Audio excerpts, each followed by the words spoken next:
welcome to the Atlanta Botanical Gardens. This is our brand new edible garden and outdoor kitchen.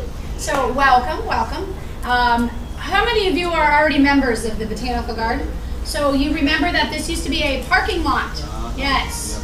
When in Rome, make vegetables, right? No. This is so cool for us to get to present this to you. And we pick something from the garden every weekend and we make a recipe. So I'm going to show you how to make a basil pesto today. So from basil that I just picked from the garden. So before we get started, I'd like to thank Scana Energy for sponsoring the Garden Chef series and our cooking supplies from the Cook's Warehouse, which is right down the street. It's a brand new Cook's Warehouse. If you're from out of town, as a tourist destination, just waiting for you to come in there. It's awesome. It's actually one of the #1 cooking stores in the country. So, and they've just moved down here to Ansley Mall. It's just a mile down the road. Check it out. I also teach cooking classes there too. So, my name is Megan McCarthy, and everything I cook has to do with healthy food or superfood. So today we got a great little version of pesto, and it's going to help you to get in your kitchen and get busy, and in your garden as well. So to start things off, I'm going to let you know that all of these are basils. They're all different kinds of basils, and I just picked them right over here in the garden. We believe this to be the Thai basil.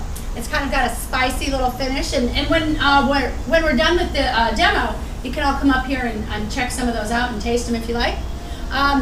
This is a basil. I have no idea what kind of basil, but it has more of a minty, spearminty kind of finish on it. This is just a baby basil. It has a little bit of spicy, but it's very similar to the sweet basil. And then this is a purple basil, really cool looking color, a little bitter on the palate. So you can taste that one too if you like. And then we have the regular sweet basil. The Genovese basil. That's the best Italian you're ever going to get out of me. So,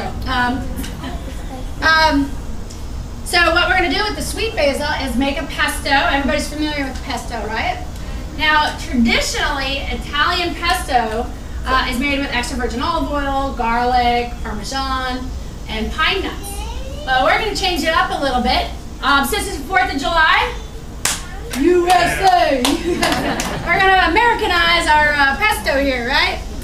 So, we're going to start with a little bit of garlic, and this is, I call Mother Nature's medicine. This is a lot of bang for your buck. Now, here's a little $7 item you're going to want to run down to Cook's Warehouse and get this because it's so cool. It's just a piece of plastic. It's very kid-friendly, and you can get your kids to peel all your garlic. All right, put your little clove of garlic in there. You roll it, and it comes out peeled. Oh man! Isn't that cool? Yeah, what $7 will do, huh? That is like one of my favorite little tools in the kitchen. I use it all the time, and the kids love using it because there's no sharp knives around that one. So very easy, and then your peel, just that's all it is. And so we have some freshly peeled garlic. Now, because I am an experimenter in the kitchen, yeah. All right, so take 2 cloves of garlic, and I'm going to put it into my vintage Cuisinart. If you haven't noticed, it is lovely, isn't it? This is my own personal Cuisinart. I travel with it wherever I go. It's kind of lost a little of its luster, but it works. So that's all we care about. Okay, so when you're using garlic, you want to put it into your food processor to break it down. Otherwise, you know, if you put all your things in the food processor and then you throw a piece of garlic in there, it might just stay a whole piece of garlic, and that wouldn't be really fun to bite into. So, because we want the garlic to be in all of our food. Now, instead of the pine nut, which is traditionally used in a pesto, we're going to use raw walnuts. Yum, exactly. Ooh, that's a good eater right in the front row. So we're going to take some raw walnuts, and these are just right from the grocery store. Just when the ingredient list says walnuts, that's all you get. All right, no salt, no roasted, nothing. And we're going to combine those up in here. You want to cook? All right, so break down the walnuts a little bit. Then we're going to take our fresh sweet basil. Now I've rinsed it and dried it on paper towel and kind of let it, today we get to let it air dry because there's a nice little breeze coming through here. So, and then I've just picked off the basil of each one here. And when you are choosing, who's growing basil at home right now? All right, is it doing okay? This is a good summer for basil. Yours isn't? Ah, bugs. Needs more sun, maybe. Mine finally has full sun this year. It's been a good year for me finally on the basil front. But when your basil grows and you get that little flower on there, that's when you want to pinch it off. You can either go 1 or 2 joints down, or you can just pinch that part off and it'll help your basil grow. You do not want that to flower because that actually will make your basil get a little bitter, and we want to keep this sweet basil. So I cut it about 2 joints down, and then if you go back there and see where the basil is, you'll never know where I picked it because it's just starting to grow. It's all in full sun right over there. So we're going to take our fresh basil and we're going to put it in our food processor. So I kind of put everything in 1 ingredient at a time. Kind of helps me keep the math going here. It's like, okay, did I put that in there yet? Because there's only, what, six ingredients in this recipe. Now, if you don't have enough basil, you can just use a little bit of basil and you can substitute some baby spinach in there. It'll have the same look, it just won't be as strong on the flavor of basil, but you'll still have a nice little pesto. So, and superfood. Spinach is also a superfood.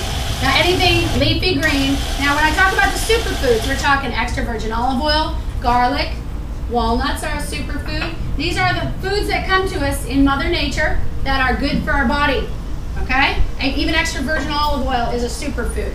All of these, anything that's green, leafy, blueberries are a superfood, all sorts of berries, strawberries, blueberries, blackberries, any kind of berry. The list goes on, and every year we find out about more superfoods because we've gotten some Brazilian fruit that we find out is a superfood, and it's great because then we just have more and more foods that we can take into our body and keep us healthy. So, all right, now traditionally in a pesto you'd put maybe extra virgin olive oil, and you could do that with this recipe as well. But because I was putting walnuts in here, I thought, well, I could use a roasted walnut oil, and when the store doesn't have it, you pick up roasted almond oil. So that's very interchangeable. I'm going to put a little bit of oil in there. This is going to give it a nice little toasted flavoring to it. Walnuts, almonds, almost the same family.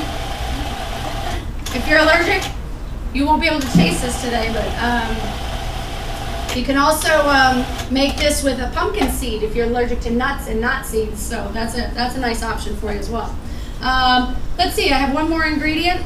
How about a little bit of sea salt? This is Mediterranean sea salt. Now, so yeah, I'm just going to add a little bit of salt. Oh, and then the secret ingredient that you're not expecting. Traditionally, we would use Parmesan or a Reggiano Parmesan. Secret ingredient. 2 secret ingredients, one or the other. All right, I'm going to use a crumbled feta cheese, or you could use a crumbled goat cheese. Either one of them is going to be great. Today I'm just choosing feta for this recipe, and I'm going to put the feta cheese in here instead of Parmesan. And this is going to make it taste great, especially because we're serving it to you on a cracker instead of a whole pasta dish. But you could put this on a warm pasta. I would suggest maybe a penne noodle or a fusilli noodle. And you put the pesto on when your noodles are dry but warm. So kind of gets a lot of flavor in there. And then I'm going to take a little taste test.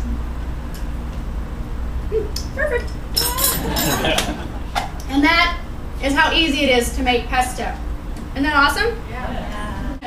Thank you so much for coming out.